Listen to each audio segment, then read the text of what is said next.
Master minds commerce చదవాలనుకునే 10th inter విద్యార్థుల తొలి ఎంపిక. నమస్తే అమ్మా. నమస్తే అమ్మా.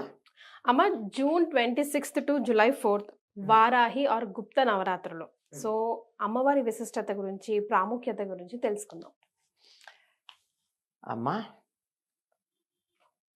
భండాసుర వధకు లలితా పరమేశ్వరి బయలుదేరి వెళ్ళినప్పుడు ఆ సందర్భంలో ఆవిడ యొక్క ఇచ్ఛా జ్ఞాన క్రియాశక్తులు ఏవైతే ఉన్నాయో అవి మూడుగా వ్యక్తమైనవి. ఇచ్ఛాశక్తి, భండాసురుని సంహరించాలనేటటువంటి ఇచ్ఛ అమ్మవారు. ఇచ్ఛా జ్ఞానశక్తి అంటే ఆలోచన చేసి ఎట్లా సంహరించాలి, ఏం చెయ్యాలి అనేటటువంటి ఆలోచన మంత్రిని, ఆవిడే శ్యామలాదేవి. ఒక పని చేయడానికి ముందు ఆలోచన ఉండాలి కదా. బాగానే ఆలోచన చేశాను, దాన్ని క్రియగా మలచకుండా ఇక్కడ కూర్చొని నేను ఆలోచన చేశానంటే పని జరుగుతుందా? అటువంటి క్రియాశక్తి ఆవిడ దండనాథ, సేనా నాయకురాలు. ఆవిడనే వారాహి అంటారు. ఈ మంత్రిని అని చెప్పబడేటటువంటి ఈవిడ జ్ఞానశక్తి శ్యామలాదేవి. ఈవిడికి ఉండే సేనా నాయకురాలు, ఈవిడ పేరు వారాహి, వార్తాళి, పంచమి, ఇలాంటి పేర్లు ఆవిడకి ఎన్నో నామాలు ఉన్నాయి. 12 నామాలు ఉన్నాయి వారాహి అమ్మవారికి. ఈ వారాహి దండనాథ, ఆవిడ పేర్లలో ఇదొకటి దండనాథ. దండనాథులు అంటే ఏమిటి? దండం చేత్తో పట్టుకున్నాడు. దండం చేత్తో పట్టుకున్నారంటే అర్థం ఏమిటి? దండం దశగుణం భవేత్. దండం అన్నది 10 గుణాలని తీసుకొచ్చి పెడుతుంది. అంటే చేత్తోనే కర్రబుచ్చుకుంటే అప్పటిదాకా ఉన్న వేషాలన్నీ పోయి నీ మాట వింటాను అంటారు చిన్నపిల్లలైనా. చేతిలో బెత్తం ఉంటే చాలు కదా. దీనికి సంకేతంగానే మనం గనక గమనించినట్టయితే ఈ పోలీసులకి వాళ్ళందరికీ కూడా చేతిలో కర్ర ఉంటుంది, లాఠీలు ఉంటాయి. లాఠీతో కొడతారా అంటే మామూలుగా వీళ్ళు కొట్టచ్చు, చిన్న స్థాయిలో ఉన్నటువంటి వాళ్ళు. కానీ అధికారులు కూడా చేతిలో కర్ర పుచ్చుకుంటారు. ఇప్పుడు ఆ కర్ర వాడినట్టు ఉండదే, చాలా అందంగా, అలంకారంగా, షైనీగా, బ్రహ్మాండంగా ఉంటుంది. అది సంకేతం. అధికారాన్ని చలాయించటానికి సంకేతం దండం. అందుకే రాజదండం. మనం రాజదండం గురించి కూడా 2 ఏళ్ల క్రితం బాగా మాట్లాడుకున్నాం కదా.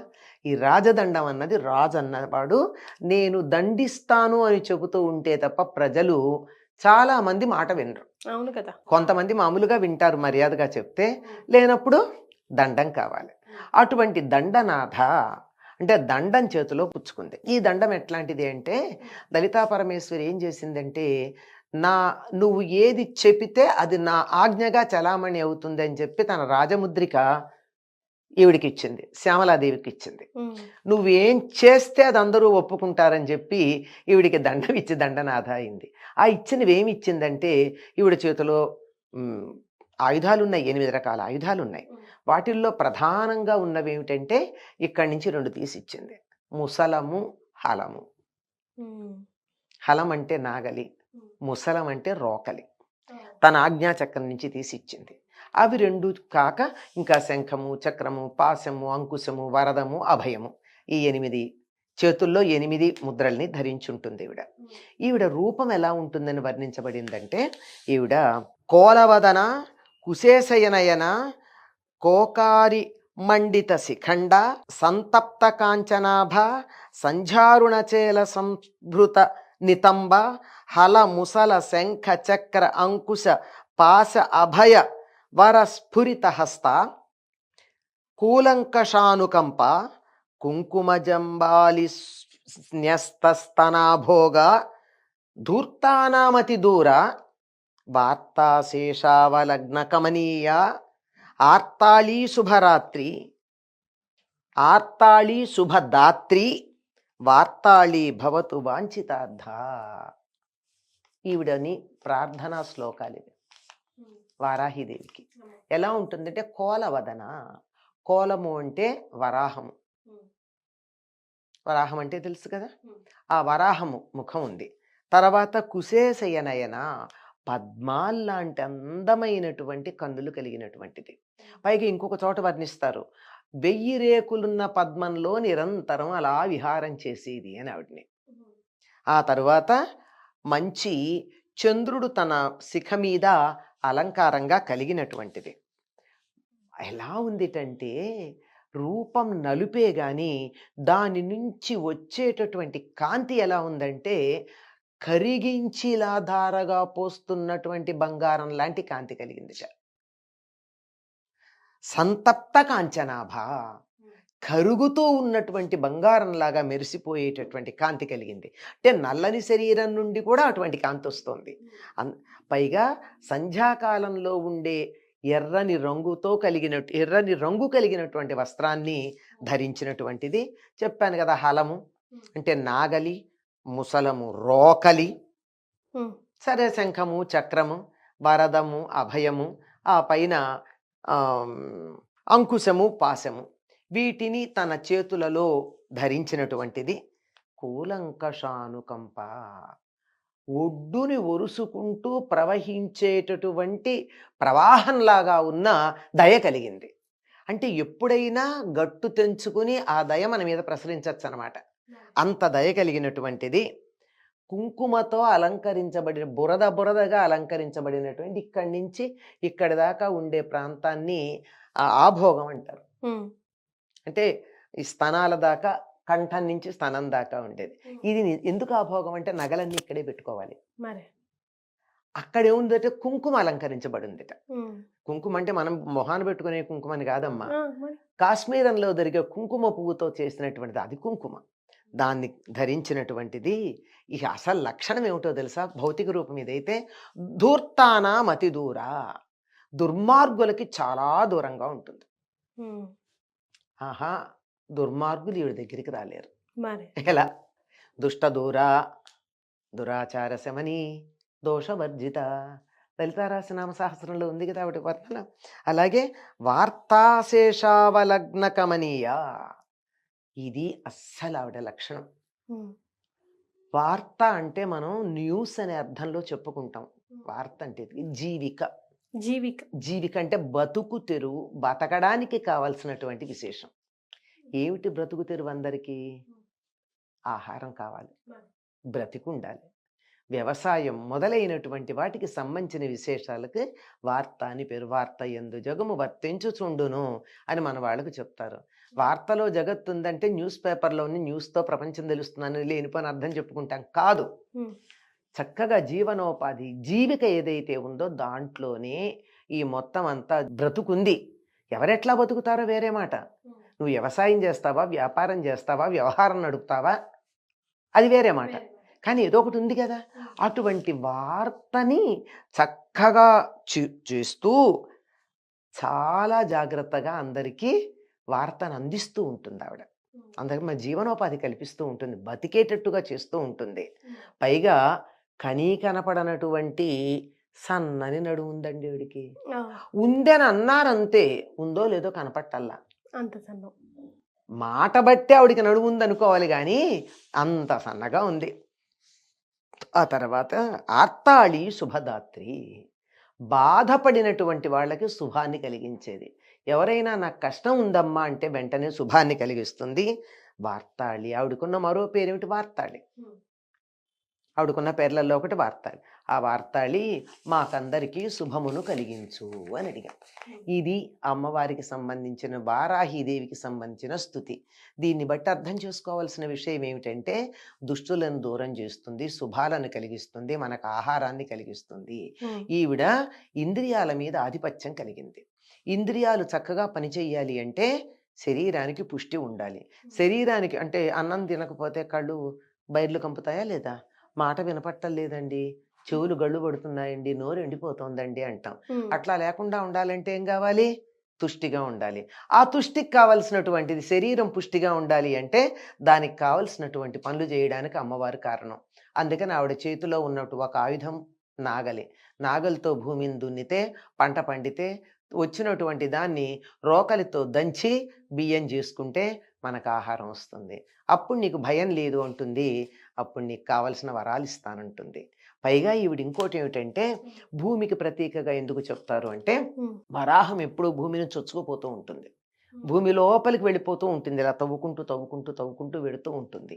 కనుక భూమి మనకు కావాలి అంటే తప్పనిసరిగా వారాహి మనకు అవసరం. అలాగే వరాహ అవతారం, భూమి సభ్యంగా ఉండడానికి వరాహ అవతారాన్ని పూజించాలి, లేదా స్త్రీ రూపంలో అయితే వారాహిని పూజించాలి.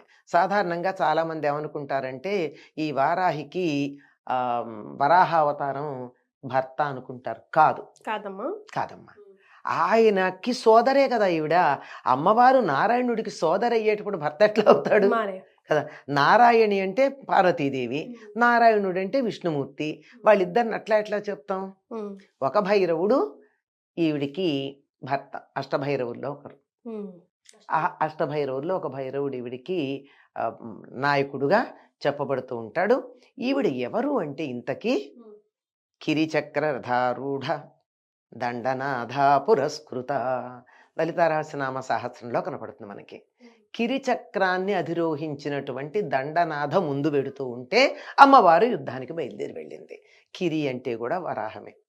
వరాహాలు అనేటటువంటి చక్రాలు కలిగినటువంటి రథాన్ని అధిరోహించినటువంటి దండనాథ సేనానాయకురాలు ఈవిడ. సేనానాయకురాలు ముందు నడుస్తూ ఉంటుంది. ఆవిడ వల్ల అలా ముందుకు వెళ్ళినట్టయితే విశుక్ర ప్రాణహరణ వారాహి వీర్యనందిత, విశుక్రుడి చేత సంహరించబడినటువంటి వారాహి యొక్క పరాక్రమాన్ని చూసి సంతోషించింది అమ్మవారు. ఈ విశుక్రుడెవరు? భండాసురుడికి 2 సోదరులు ఉన్నారు. ఒకడి పేరు విషంగుడు, ఒకటి పేరు విశుక్రుడు. విషంగుడు అంటే చెడ్డ స్నేహాలు చేయించేవాడు. విశుక్రుడు అంటే చెడ్డ స్నేహాలు ఆడవాళ్ళు మగవాళ్ళు కాకుండా మగవాళ్లతో ఆడవాళ్ల స్నేహాలు చేయించి శుక్రధాతువుని వ్యర్థం చేయించేవాడు విశుక్రుడు. శుక్రధాతువు ముందు వ్యర్థమైతే ఏం జరుగుతుందో తెలుసా అమ్మా? వివాహానికి ముందు సంతానం బలహీనంగా కలుగుతుంది.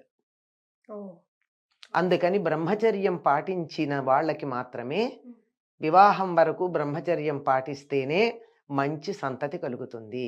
బలహీనులు, రకరకాలైనటువంటి దోషాలు కలిగినటువంటి వాళ్ళు కలగడానికి కారణం శుక్రము వివాహాత్పూర్వం వృధా కావడం. ఈ పని చేయించేటటువంటి వాడు విశుక్రుడు. అటువంటి విశుక్రుణ్ణి సంహరించింది అంటే ఈ జాతి ఏదైతే ఉందో ఈ జాతి ఇక్కడికిక్కడ కొనసాగకుండా బలహీనపడేటట్టుగా చేసేటటువంటి వాడు విశుక్రుడు. మనం ఇప్పుడు వింటూ ఉన్నాం, చాలా మనకి వైక్రోమోజోమ్ నశించటానికి ఎన్నో రకాల ప్రణాళికలు. వాడిని విశుక్రుడు తప్ప ఇంకేమంటాం? అటువంటి వాణ్ణి పోగొట్టేటటువంటిది వారాహి. వర అహము. వర అంటే శ్రేష్టమైన, అహము అంటే నేను అనేటటువంటి భావన. శ్రేష్టమైన నేను అనే భావన కావాలి అంటే నేను తలెత్తుకొని ఉండగలగాలి. నేను అని నీరసంగా దీర్ఘాలు తీసుకుంటూ ఉంటే అది వరాహం కాదు, నీచాహం. మన జాతి ఆ నీచాహ స్థితి నుండి వరాహ స్థితికి రావడానికి విశుక్రుణ్ణి సంహరించిన వారాహి అవసరం అవుతుంది.